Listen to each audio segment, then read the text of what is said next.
આજે ખેડૂતોનું દેવું એ ખેડૂતોની જ મુશ્કેલી બની ગયું છે। મિત્રો, મહારાષ્ટ્રમાં વ્યાજખોરોના વિષ ચક્રમાં ફસાયેલા એક ખેડૂત પુત્રની કમકમતી ભરી આપત્તિ આવી છે। મિત્રો, લોકડાઉન અને લંપી વાયરસને કારણે તેનો ધંધો ભાંગી પડતા તેને લીધેલી 1 લાખ લોનની ચૂકવણીની અંદર વ્યાજખોરોએ 74 લાખનું દેવું કરી દીધું હતું। મિત્રો, પઠાણી, ઉઘરાણી અને મિત્રો મારપીટને કારણે તે વ્યક્તિ કંટાળી ગયો હતો અને જમીન મકાન વેચ્યા બાદ યુવાને કિડની વેચવાનો ભયંકર નિર્ણય લીધો હતો।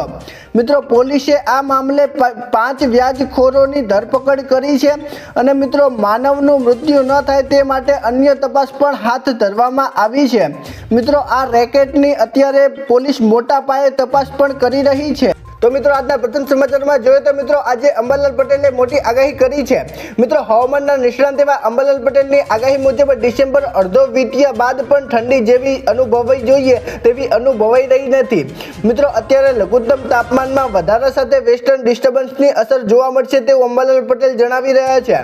મિત્રો, ચક્રવાતને કારણે વાદળો અત્યારે બન્યા છે અને 21 ડિસેમ્બર સુધીમાં વાદળછાયું વાતાવરણ થવાની શક્યતા છે અને અત્યારે મિત્રો જોઈએ તો મિત્રો ઉત્તરાખંડ અને હિમાચલ પ્રદેશમાં હિમવર્ષા થઈ રહી છે અને જેને કારણે મિત્રો ગુજરાતમાં થોડાક જ સમયની અંદર ભારે ઠંડી પડવાની છે તેવી અંબાલાલ પટેલે આજે મોટી આગાહી કરી છે।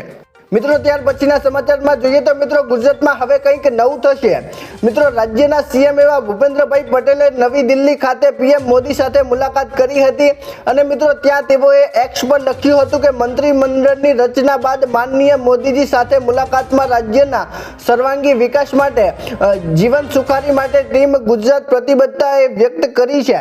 મિત્રો, તાજેતરમાં આયોજિત રાજ્ય સરકારની ચિંતન શિબિરમાં થયેલા વિકસિત ગુજરાત નિર્માણના ચિંતન તેમજ મિત્રો આગામી વિકાસલક્ષી આયોજન અંગે તેઓએ સમીક્ષા કરી હતી અને મિત્રો વિગતવાર પણ ચર્ચા તેમણે કરી હતી। મિત્રો, એટલે આનો અર્થ એ થયો કે ગુજરાતમાં હવે કંઈક નવું થશે તે હવે મિત્રો જોવાનું રહ્યું છે। મિત્રો, ત્યાર પછીના સમાચારમાં જોઈએ તો મિત્રો ગુજરાતમાં હવે કંઈક નવું થશે। મિત્રો, રાજ્યના સીએમ એવા ભૂપેન્દ્રભાઈ પટેલે નવી દિલ્હી ખાતે પીએમ મોદી સાથે મુલાકાત કરી હતી અને મિત્રો ત્યાં તેઓએ એક્સ પર લખ્યું હતું કે મંત્રીમંડળની રચના બાદ માનનીય મોદીજી સાથે મુલાકાતમાં રાજ્યના સર્વાંગી વિકાસ માટે જીવન સુખારી માટે ટીમ ગુજરાત પ્રતિબદ્ધતાએ વ્યક્ત કરી છે। મિત્રો, તાજેતરમાં આયોજિત રાજ્ય સરકારની ચિંતન શિબિરમાં થયેલા વિકસિત ગુજરાત નિર્માણના ચિંતન તેમજ મિત્રો આગામી વિકાસલક્ષી આયોજન અંગે તેઓએ સમીક્ષા કરી હતી અને મિત્રો વિગતવાર પણ ચર્ચા તેમણે કરી હતી। મિત્રો, એટલે આનો અર્થ એ થયો કે ગુજરાતમાં હવે કંઈક નવું થશે તે હવે મિત્રો જોવાનું રહ્યું છે।